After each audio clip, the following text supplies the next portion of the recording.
Hi, Dave. Hi, Tom. How are you, buddy? I'm good.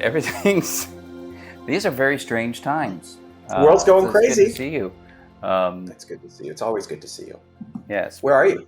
I'm in New York City. Heard of that? Yeah, it's the place. It's the place where all the Canadian forest fire smoke likes to go. Mm-hmm. Because I heard they sent it that way. Yeah, smoke loves Broadway. Everyone knows that. And I heard everyone complaining about the smoke, whereas in LA, that's just known as Wednesday. Yes. Yep. That's world's on fire here regularly. So you got limited sympathies from me on that. Mm-hmm. Just breathe it in. Just take it all in. But listen, welcome everybody to this emergency broadcast of really this. We interrupt our usual podcast schedule to just catch up on the fucking nuttiness that's been going on for a few weeks. We have been recording episodes of this podcast, but watching events just transpire that continually are changing this conversation, changing the dynamic of the UAP phenomenon. Holy shit. So we just decided that we had to jump into this and to stay not like we're not we're not breaking news. We're not trying to stay on the pulse of things, but so much has happened. Yeah, absolutely. I think we kind of have to address it, or else because we've recorded 6 conversations, and with some great guests, and 2 of them were we did one show with Leslie Kane, and then the next day we did another wonderful show with Ralph Blumenthal, the 2 people who wrote the New York Times 1917 article about about ATIP 2017 and the article, Tic Tac, and we didn't know at the time that we were recording that they were in the process of breaking like one of the biggest stories of all time, the David Grush whistleblower story, that David Grush had come forward and with made an intelligence community inspector general's whistleblower complaint, stating that that the United States had secret UFO craft retrieval programs and reverse engineering programs that they were illegally keeping from Congress. Yes, he claimed to, and thank you, Leslie and Ralph, who are, fonts of UAP information. So these are incredible interviews, regardless of the fact that they were sitting on the David Grush story. There's Ralph Blumenthal wrote an amazing book about John Mack and Leslie. So these episodes will be well great worth listening for to. Anyone, yes, worth catching up on. But the one among the claims was that David Grush, who is a former decorated war hero, and in Afghanistan, he was a naval intelligence officer. He was also part of the UAP task force, I think, from 2019 to 2020. Someone with extremely high security clearance. And he claims that he has spoken to many individuals who have, I believe, firsthand knowledge of these retrieval programs and has seen documentation and seen some photographs, I think he said, that confirmed for him the reality of the existence of these programs. And so he sought out legal protection and has testified apparently 3 times before Congress, or at least with the Senate Intelligence Armed Services Committee. Does that all sound about right? Yes, and I think he was also the representative of NRO, the National Reconnaissance Office, to the UAP task force. And I just saw a little thing online today where they released a document with the NRO, which is basically satellite surveillance of the planet, I think, and a lot of that sort of thing. So he was the liaison between that and the UAP task force. And I just saw a thing where the NRO had a document discussing an object they observed that resembled the Tic Tac, and they used the term the Tic Tac in the official document. So this story was an incredible bombshell to rival the 2017 story that revealed that Arrow existed.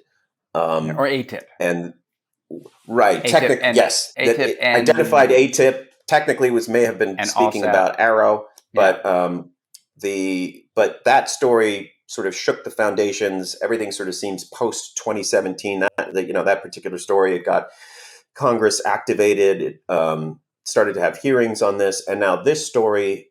Arguably, David Grush is the most high-ranking intelligence official to ever come forward to confirm the existence of retrieval programs, secret access programs, legacy programs.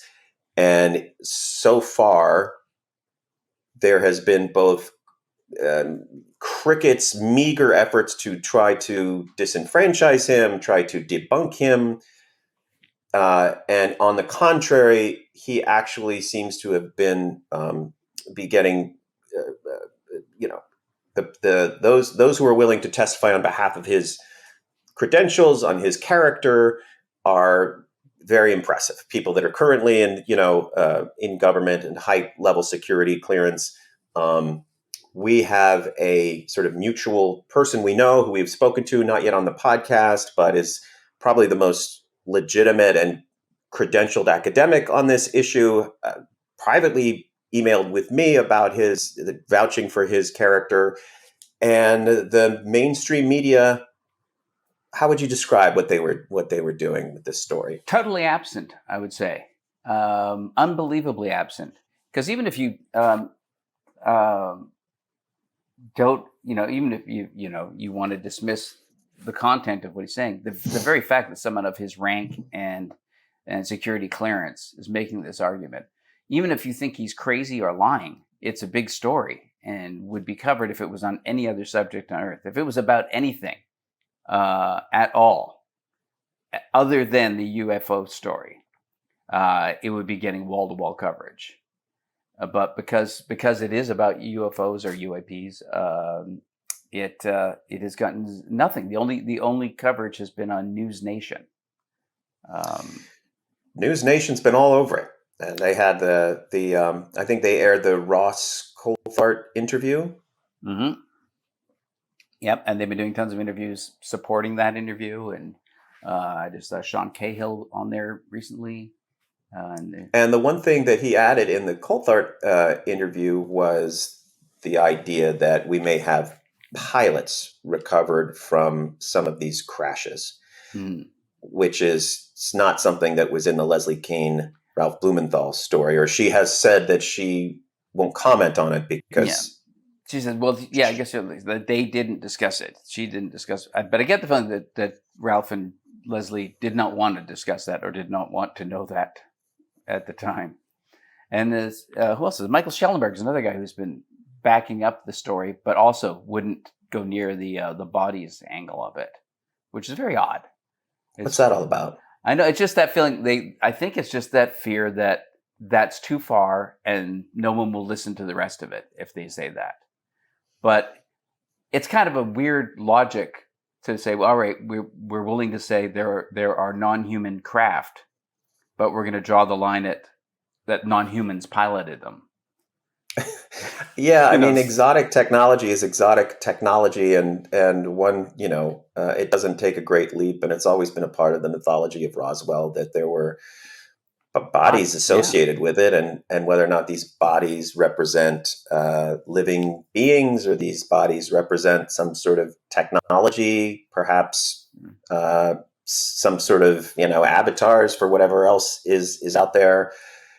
It is insane to even be talking about this, and yet it is now. And I do want to point out there was like these weird, I think Ezra Klein did an interview with Leslie where he was sort of kind of poking around it, and there for his New York Times podcast. Yeah, and there was this Ross Douthat sort of very dismissive opinion piece in the New York Times, and some kind of groups were sort of toying with it, but still don't know what to do with it, and there's still that kind of air of this sort of arrogance of mainstream journalism that just can't be touched.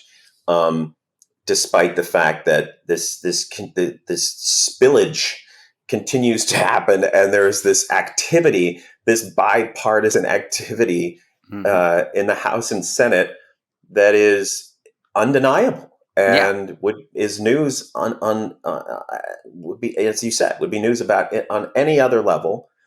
And some of the things that Grush talks about are wild pieces of history. Apparently, he was allowed to talk about this 90-year-old case that a craft crashed in Italy, and the Vatican, the Pope someone the 12th, whoever the Pope was, orchestrated this ability to get some craft to the U.S., and that is one of the crashes that we possess, and that somehow that's why he was able to talk about this, because I don't know, outside the intelligence, what's the term for it, the jurisdiction, the time, enough time had passed. Yeah. So that is one of the craft that we had supposedly from Italy. Yeah, pre-war under Mussolini, it crashed. Well, the only good thing Mussolini's done is managed to get a craft to us, I suppose. But yeah, he claims there are 12 craft in some sort of government or private industry possession. Mm-hmm. And I guess the question is, why don't we see any pictures of it? What should we be concerned that there is only information being conveyed from one source to another source, and David Grush is saying he does not have firsthand experience with these programs? Yes. Is that something we should wonder about, question? Well, certainly, I think it's a misrepresentation when people say it's just hearsay. It's just hearsay if I say it. If I come around saying, I heard this guy said they got these UFOs. That's what we're doing. They got the thing. They got a thing. That's here, but when it's a guy who has top level security clearance, who has apparently been able to look into over like 2,000 UAPs in his job working as an intelligence officer, not UAP, SAP programs, the most secret programs that the government has. So he's been able to look in on all of them, which is kind of how he sort of got a lot of this information. And he's got other top, high-ranking people with high-level security clearances, all confirming what he is saying and backing him up and vouching for his character. And I mean, that was all that came public, even in the article. I mean, they had people like, was it Carl E. Nell came forward in the debrief article, and he was part of the task force. Yeah, and then an individual using a pseudonym, correct? Yeah, a guy named Jonathan Grant, which I guess is just his nom de spy. I want a nom de spy. Yeah. So he also came forward and said, and not only vouched for his character, but said that basically the non-human intelligence phenomenon is real. We are not alone, is what Gray said. He said retrievals are not limited to the United States, and this is a global phenomenon. So it sort of goes beyond the level of hearsay when you've got all of these people backing it up. And then just recently, as you know, Marco Rubio went public with a statement that Congress has been approached going back as much as 2 years ago by other whistleblowers who are not public and who have fears for their safety and their careers. To me, this is even fucking nuttier than the David Grush story. I mean, the fact that Rubio came forward, and whatever, politics aside, I'm no Rubio political fan.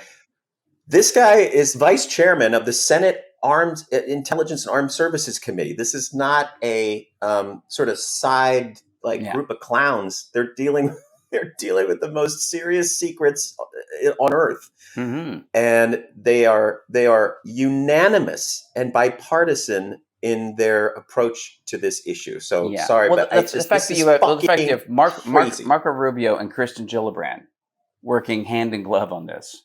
You've got Mark Warner and Tim Burchett.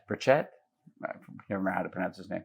I'll accept either pronunciation. But again, the far, really far right and far left and people all the way in the middle, and they're writing legislation that is. Well, maybe before we get to that, why don't we should we run just the clip of Rubio?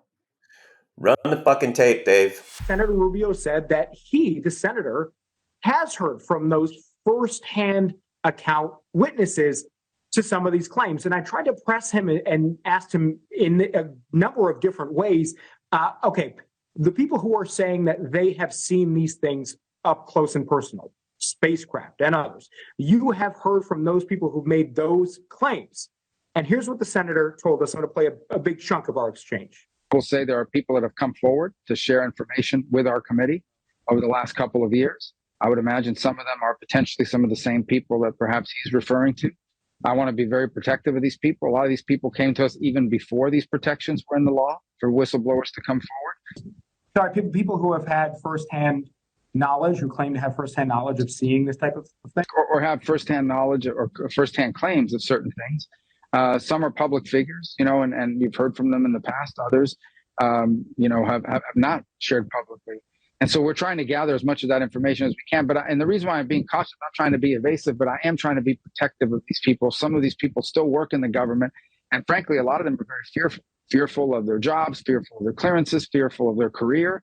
And some, frankly, are fearful of harm coming to them. So that category of people who have firsthand knowledge, who say they have actually seen these kinds of things, do you find many of them credible? Well, I don't find them either not credible or credible because we have no basis. Understand some of these claims are things that are beyond sort of the realm of what any of us has ever dealt with. What I think we owe them is just a mature, understand, listening and trying to put all these pieces together and just sort of intake the information without any prejudgment or jumping to any conclusions in one direction or another. I will say I find most of these people at some point, or maybe even currently, have held very high clearances and high positions within our government. So you do ask yourself, like, what incentive would so many people with that kind of qualification, these are serious people, have to come forward and make something up? I mean, that's pretty remarkable. It's fucking nuts. It's nuts. That is unprecedented in 75 years or 80 years of UAP culture, conversation, whispers. That is again, the vice chairman, the second highest ranking member of the Senate Intelligence Armed Services Committee, basically saying, why the fuck would these people with all these high level clearances be coming forward? So many of them would come forward and compromise and sacrifice careers, potentially their lives to what? To spread disinformation, to talk bullshit, to waste the world's time. It's absurd. And people who came forward before the whistleblower protection legislation was written were also risking their freedom. Yeah. Because they obviously feel like the world needs to know. I don't know if there's something they know that compels us to know now versus just government secrecy. It's funny. We were talking about this, and if I may share, you expressed you were getting a little concerned. Do you want to just share what was concerning you? Well, I say after watching the not that I'm not, but no, after watching the Marco Rubio thing, I started to get this feeling of what are we walking towards at this point, and are we going to regret it? Are we going to regret? Are we going to regret wanting to know this? And how is it going to affect the world that we live in, and the world that, or more importantly, the world that our children are going to live in? Because we both have children that we find reasonably tolerable and want their lives to be relatively pleasant. My kids don't want anything to do with this issue. I mean, and it started with like, okay, dad's doing like UFO podcast, which just that alone was becoming like, but it's anxiety. They don't want to talk about it because it makes them anxious, and I can understand that because it is now getting to the point of it has to be looked at so squarely and now the implications have to be taken into account because the is it or isn't it is becoming is not even becoming, it's gone. I think the is it or isn't it is gone.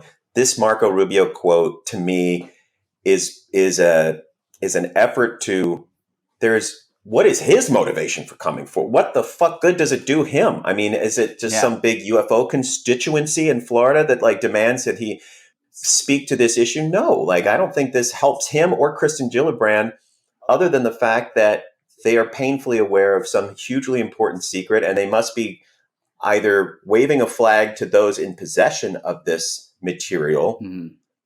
There are so many implications that the mind goes wild. For instance, I'll just put this out there. It speaks to a sort of shadow government. Like, why the hell is Marco Rubio going like, it's obviously there's serious people coming forward with incredible top secret clearances saying this program exists, and he doesn't know where it is. He's at the top committee level of who should know where this shit is. So yeah, and he's worried that his witnesses may be in danger. Yeah, maybe killed. Forward. And presumably we should be able to protect those people. But so is there some shadow government? There's been quotes in the past by Lou Elizondo, for example, that only certain presidents were given this information. Perhaps only presidents with intelligence backgrounds, because the other political players simply didn't seem either serious enough or may not last long enough or may not be trusted with this information. So I guess that limits who we may have assumed knew or didn't know. Perhaps George Bush Sr. knew, Eisenhower, the number of presidents who have dealt with or been in intelligence is limited. CIA was never seen as a great career track to the presidency prior to George Bush being nominated as vice president for Reagan. But I think that was one of the disturbing aspects of the Rubio quote, among many disturbing aspects, was just who's running this fucking show. Like, yes, and here's another thing to get back to harping on the media. You have, again, Marco Rubio and Kristen Gillibrand, the right and the left, writing new as of when was this? Just a few days ago that they published the new. She just tweeted that she has secured the full funding for Arrow, mm-hmm. which I don't know what Arrow really is at this point. It feels like it's a maybe legit, maybe sort of. But go ahead. Sorry. Well, I was just going to say that they've written unanimous, bipartisan legislation. And at this point in our political history, that alone should be front page news, no matter what it's about. If it was about, if it was about,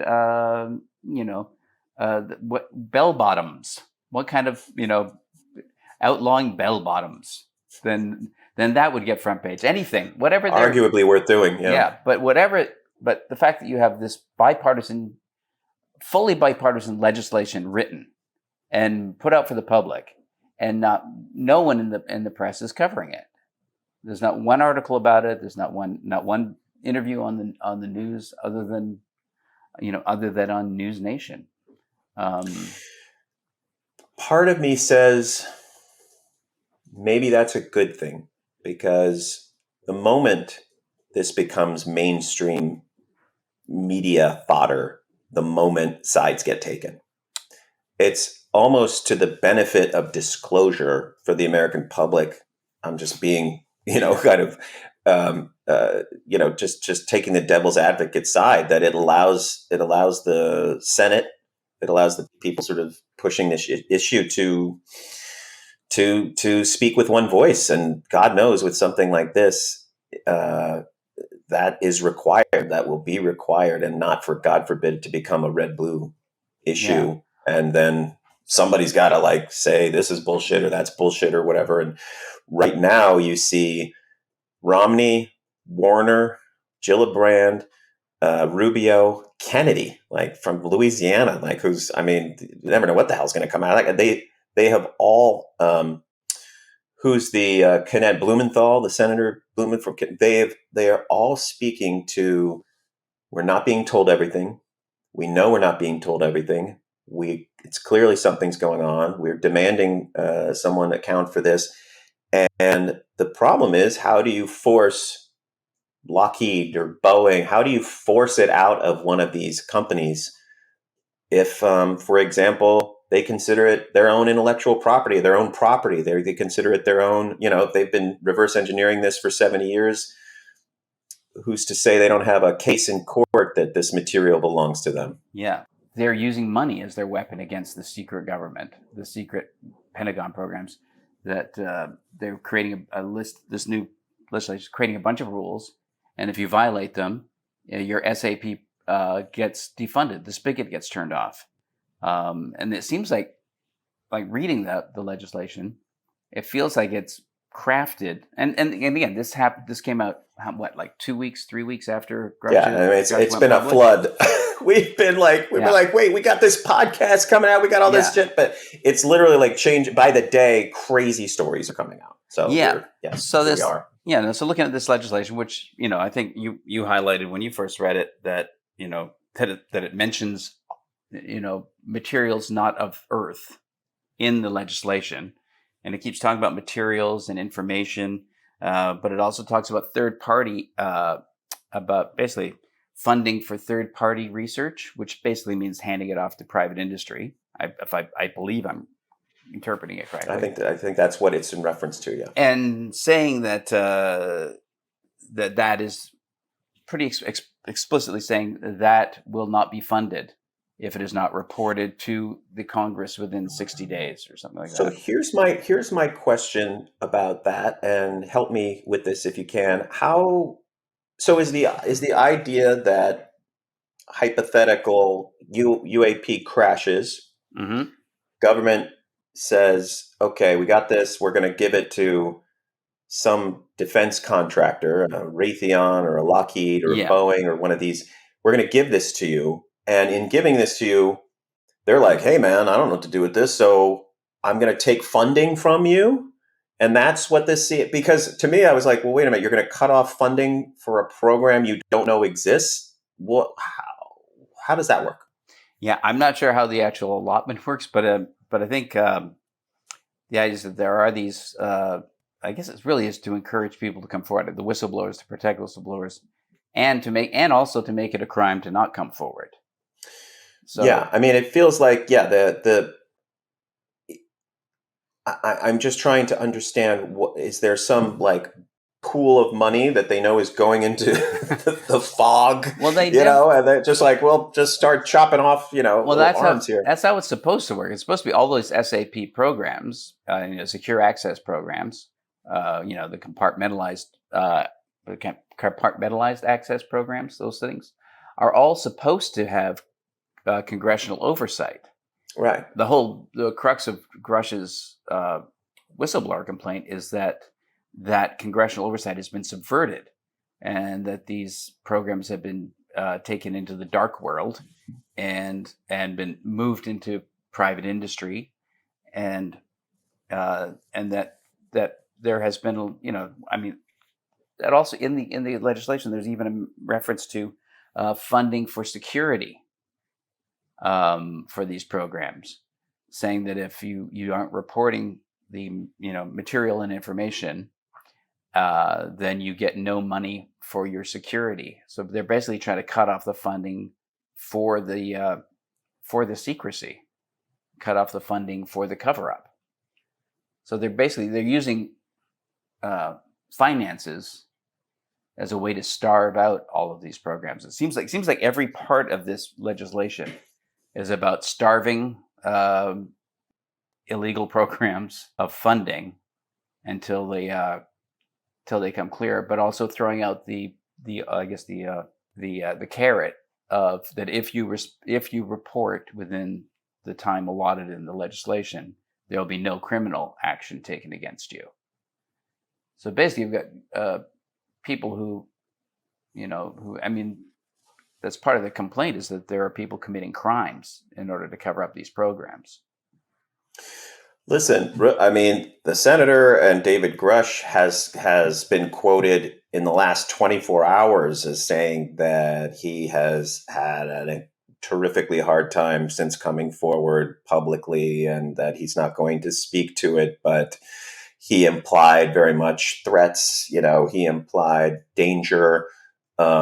Rubio said that these people fear for their safety. It would surprise none of us that this had been over the years. It's, I think, pretty obvious that people have been threatened, they've been surveilled, they have been driven out of careers, they've been ridiculed, they've been mocked, they've been publicly shamed and or potentially killed. George Knapp was very clear and about things that happened to Bob Lazar, whose profile is rising with every revelation that comes forward, because he may have been the canary in the coal mine after all what he has been through. Because Knapp said witnesses were scared, their children threatened, things, people who wanted to come forward to corroborate Lazar's story were completely backed off, totally disappeared, or at least they vanished from Knapp's, not that they died necessarily, but were threatened that they could be killed. And Lazar himself, his house was bugged, his phones were bugged. He was, of course, totally derided. And so I find that there's going to be a lot of looking back, and that's just such a small example of the wreckage that will have to be reckoned with. Yeah. If this all comes forward, and as it appears to be coming forward, because now it just feels like this hapless flailing between the media and the government, and these no one knows what to say. I mean, and honestly, it's just no one knows what to say. This Grush has pretty unimpeachable credentials, integrity, character that people will vouch for, war hero, top level clearances. What the fuck? What's the motivation? There's not that much money in the UFO game. Like, this is not like people are under the illusion that they're all billionaires. It's not. There's really no money the in there. It's not like a huge. It's not a huge. Go to say, well, I've never been to any of the UFO conferences and that, but you see, it's not a. I mean, it's not like Comic-Con. No, they feel a duty. They feel an obligation to come forward. And yes, and there's obviously, we know there's a huge sort of arena of kind of quackery. Yes, of course there is, because it's something that very few people can be experts on. And if those claiming to be, but we're in a new ball game, totally new ball game. And I don't think these officials, I don't think these intelligence officials, I just repeat, what the fuck would they be wasting their time on this? And if they didn't feel that it was critically important and it was happening. Well, as I say, like they say, the appropriate committees, the Select Committee on Intelligence, the Committee on Armed Services, and the Committee on Appropriations of the Senate, the Permanent Select Committee on Intelligence, the Committee on Armed Services, and the Committee on Appropriations of the House of Representatives. So these are serious. These are some of the most serious committees that you can be on in highly coveted in government. If you're a senator, you want to be the big dog, you go on one of these committees. Yes, you definitely. Yeah, if you hope to have a path to the presidency at some point, these are committees you want to be on. And also it's the coolest committee because they know all the secret shit. I mean, that's what they're reporting with the CIA, NSA. Mm-hmm. They're dealing with international and espionage and skullduggery and all that stuff. Yeah. So the fact that the people on these committees have written laws demanding that, and again, I look through it. It just seems like it's written. It's like a bespoke, tailor-made legislation built exactly around what we know of Grush's whistleblower complaint. Everything about it. Even mentions the stovepipe in here. There's like a part of it is a paragraph about avoiding technology and security stovepiping, which is something that Grush has talked about. That that there's no communication. That's something that Bob Lazar talked about back in '89. That there's no communication between the different groups of people working on these projects. That it, as I said, that it talks about private industry exploitation. It even talks about like modes of propulsion that that excludes things that are modes of like craft that have propulsion we already understand, including like ionic drives. So basically, they list every form of propulsion that we know human beings have created and excluded them from the legislation. So I mean, I think it's true that they know more, of course, than we do, because they've been getting these classified briefings and they've been hearing from, as Rubio said, so many people. Yes, and with he said high over the level past clearances. couple of years. He said over like the last 2 years. So they have an idea of what someone has. They are getting firsthand information, but they don't yet have in their minds the authority or the evidence to shut it down, reveal it, whatever it is. But what does it say about why now, and what possible reasons could there be to not come forward with this information? Is there a reason timing wise it's coming out now? I think that's kind of the anxiety thing. It's like, I think definitely what's happening? This is a big part. Like, you can't see that, but the Grush's complaint. It's not. It can't be a coincidence that this is all happening since he went public. And so if you think he's just a crank or a nut or a guy who's being duped by other people in in the military or in secret programs, if you think it's all just a scam or it's all just lies or he's crazy or he's corrupt, it's hard to believe that the people who had to sit down and listen to his classified testimony and the classified testimony of multiple people with high security clearances who are corroborating his story. And now even Marco Rubio is saying that they've heard testimony from people who claim to have had hands-on contact with these programs. So, so the people who have had the access to the most information, those committees, are writing this legislation in response, largely to this whistleblower complaint.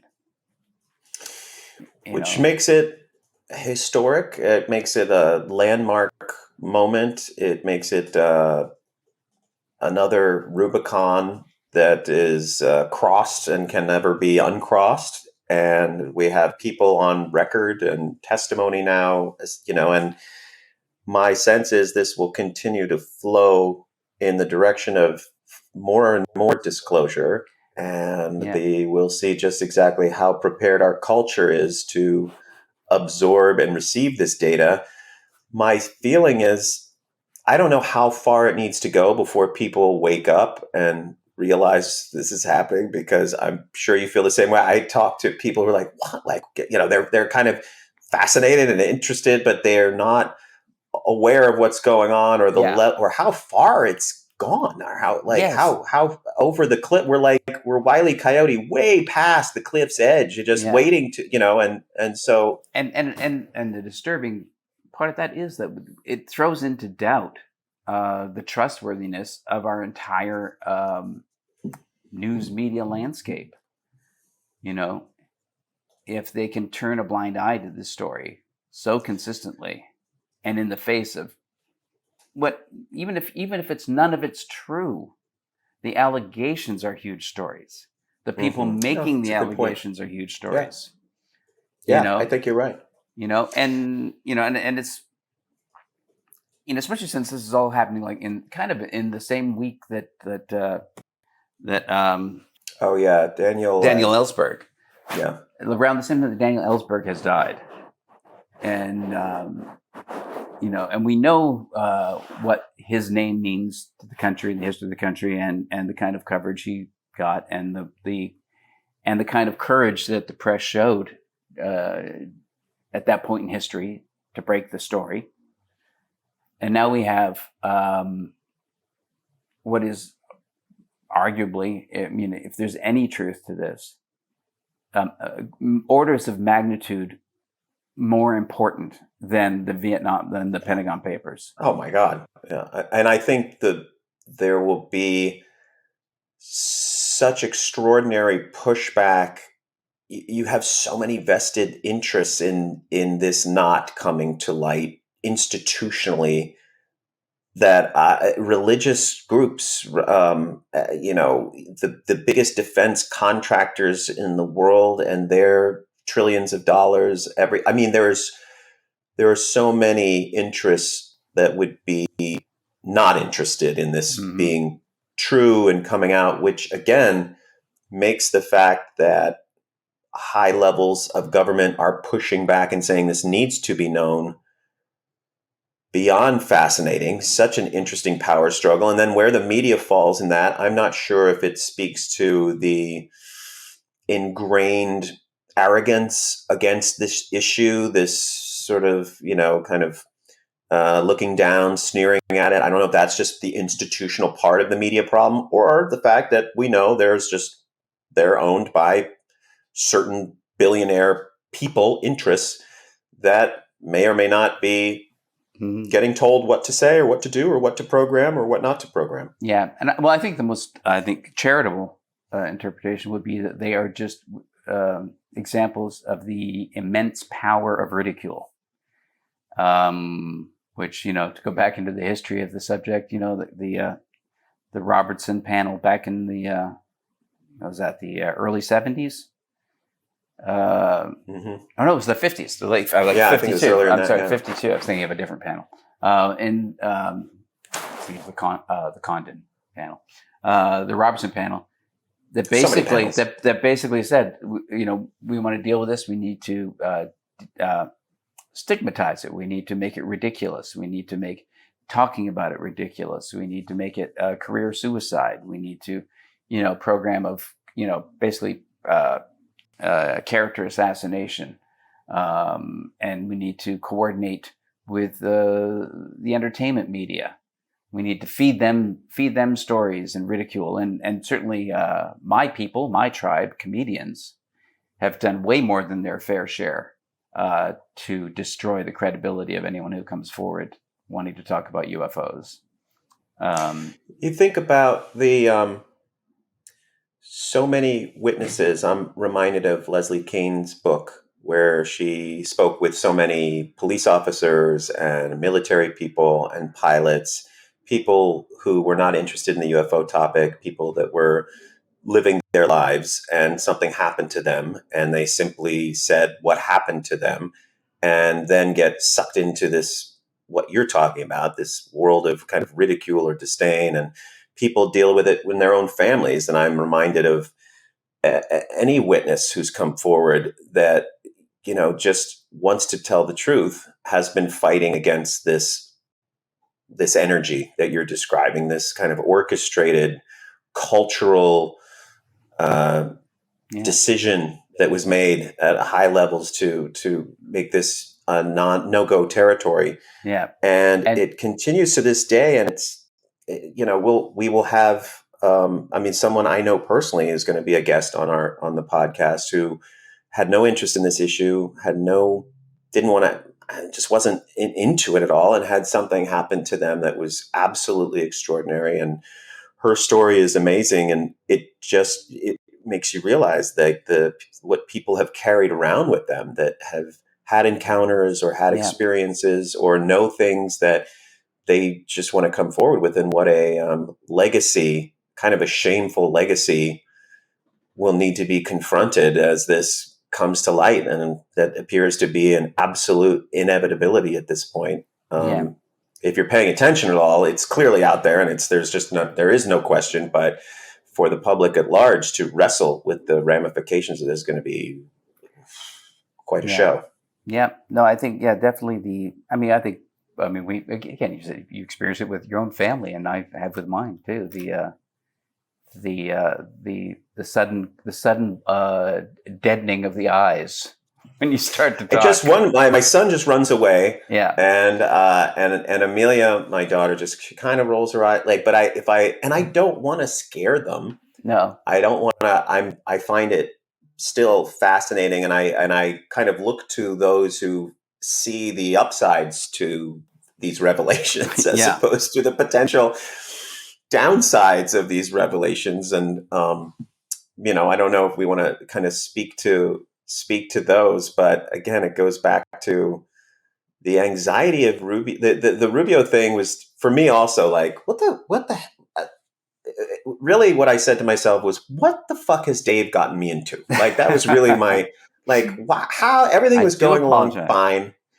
And then suddenly, I know. And for me, it was this moment of going, because I sort of got serious about the topic as just like an intellectual curiosity and a sociological curiosity about the fact that there's all this evidence and no one's paying any attention. Yeah. I was like, how does an entire culture or many cultures get manipulated into looking the other way when there is so much really credible evidence? And that was all really interesting. So it's all just interesting. And it's exciting, the idea that there is another life form that is more intelligent than us and it's interacting with us and it's on our planet. That's exciting. It's great. I thought it was just my wife, but apparently not. It's apparently more, it's more complex than that. Yeah. But now as I said, now with the Grush thing, and because that was always one I was kind of, when I started hearing about this from people I was talking to like almost a year ago, who I haven't cleared I can talk about what they said to me or who said it, but started hearing about the existence of whistleblowers who are going to come forward about this exact subject and being told flat out, yes, these craft exist and these programs exist. I was just sort of going, no, that I was not ready to accept that. I was willing to accept, okay, they're flying around in the sky and they can do all these remarkable things, but that we, that it really, that we really are that engaged with it on a very secret level. Yeah, and I think the evolving theories of proximity that we may or may not have with these entities is one of the more new and potentially disturbing aspects of it. That there's something about, well, if something's really far away in outer space and sort of coming to visit us, that seems like a, I don't know, more conventional way to meet these new beings, and maybe we can talk and share our languages. And whereas what seems to be happening is the conversation is getting less about ET and becoming more about potentially sharing this planet with something that we are only now kind of becoming aware of, or is allowing us to become aware of, something that could occupy space or reality in a way that we simply cannot perceive, which is bothersome because it doesn't, whereas it's the fishbowl effect, we simply cannot perceive their dimensional world. And to me, it begins to really expand the conversation and things make a lot more sense. We have a conversation coming up with Paul Hynek, on our podcast, and we talk about son of J. Allen Hynek. Son of J. Allen Hynek, who coined the phrase "close encounters of the first, second, and third kind." So made a cameo in Close Encounters, the movie. So we were talking about the possible chemical gateways to these things and whether or not they are accessible in different ways. But it definitely makes the conversation exotic and the questions even more bothersome and confusing, and makes it all very fascinating. And I still think there's probably amazing good that can come from technologies that could help us evolve, but it's also I think if interesting to know their motivations. Yeah, if we want to cling to any utopian possible outcome, then maybe this is, if we break down the secrecy and we get rid of, as they say in the legislation, the stovepiping of intelligence, and technology, the stovepiping of research, then maybe there are breakthroughs that we can make.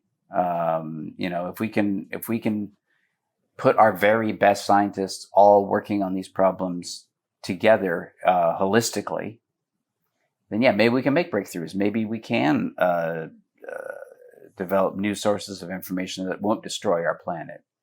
Maybe we can develop some sort of anti-gravity drives that can give us access to the neighborhood. And and maybe our lives can be really enriched. I think who was it Gary Nolan who was talking about how our world was changed by a grain of silicon and being doped with a few chemicals, and how much more, the technology that we could gain, how it could change our worlds. And he is one of the, I have to say, coolest people to talk to about this topic. We'll get him on the podcast at some point where we keep circling. But he's also an optimist. He seems really excited about all the prospects, which is good. I'm excited by his excitement and his optimism and his intense curiosity on this. And so I think there's, reasons to be wary and cautious and hopeful and curious above all. Yeah. Or as Lou Elizondo said, somber is another. Or that. There's that. There's another way to go. I was going to say, there's that. He has a different take on it, which is all his military analogies are very, Yeah. But as I said, he was saying over a year ago that he thought humanity was reaching a pivot point. Let's hope it's a pivot towards something good. I hope it's a pivot towards something we can all live with. And also, I guess I kind of hope that whatever intelligence it is behind this, it seems to have been quite content to live parallel to us. Obviously not interacting with us, doing some things, possibly some terrible things. If you listen to the people who have been through the abductee phenomena, some horrifying things. I was just listening to Whitley Strieber on Weaponized with Jeremy Corbell and George Knapp last night. That aspect of it is terrifying. But by and large, the non-human intelligences seem to be letting us go our own way for the most part. We still keep acting like we have governments and like we have dominion over the planet. And so far they let us do that. Now, once we are all talking about it in the open, does it have any impact on them? I find that argument strange, because it seems to speak to some, definable line of knowledge, where,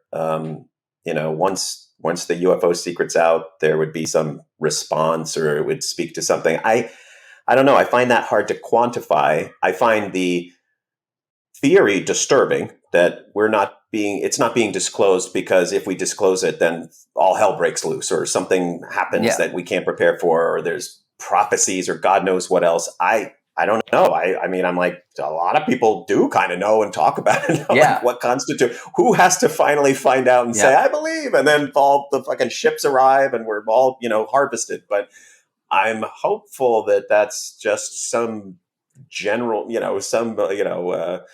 very religious general's fear or concern. I don't obviously know, and I think Lou Elizondo has publicly sort of thrown out that theory, not claimed to vouch for it. But we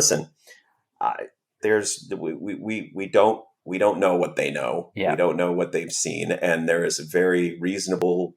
There's every reason to believe that this is probably not one entity or one species of creature. If there are, if there's one or two, if there's us and there's one more, then there's probably billions, right? Mm-hmm. So there is still a big universe out there, and now potentially multidimensional things that live. So probably some are malevolent and some are not malevolent. Yeah. And also, I think throughout human history, anytime the authorities have said that there was information that if it became public, it would bring about the downfall of civilization, It's happened a lot.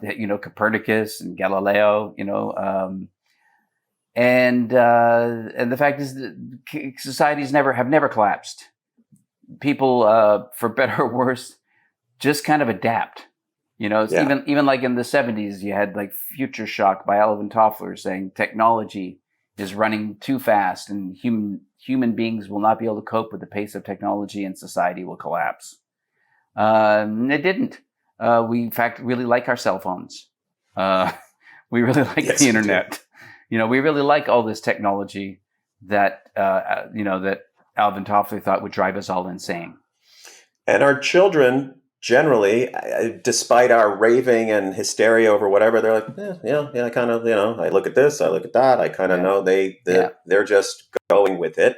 And I think it's, kind of the narcissism of human beings that every time their sole position in the universe is jostled, Galileo style, where, we're not, the center of the universe, then everybody does kind of freak out, particularly the power institution. So I agree. There's, paradigm shifts aren't always pleasant, and we haven't had many of them recently. So this would be a biggie for sure. And one thing, it seems like one religious group, a fairly well-known religious group, has been preparing for disclosure for a very long time, and it's the Catholic Church.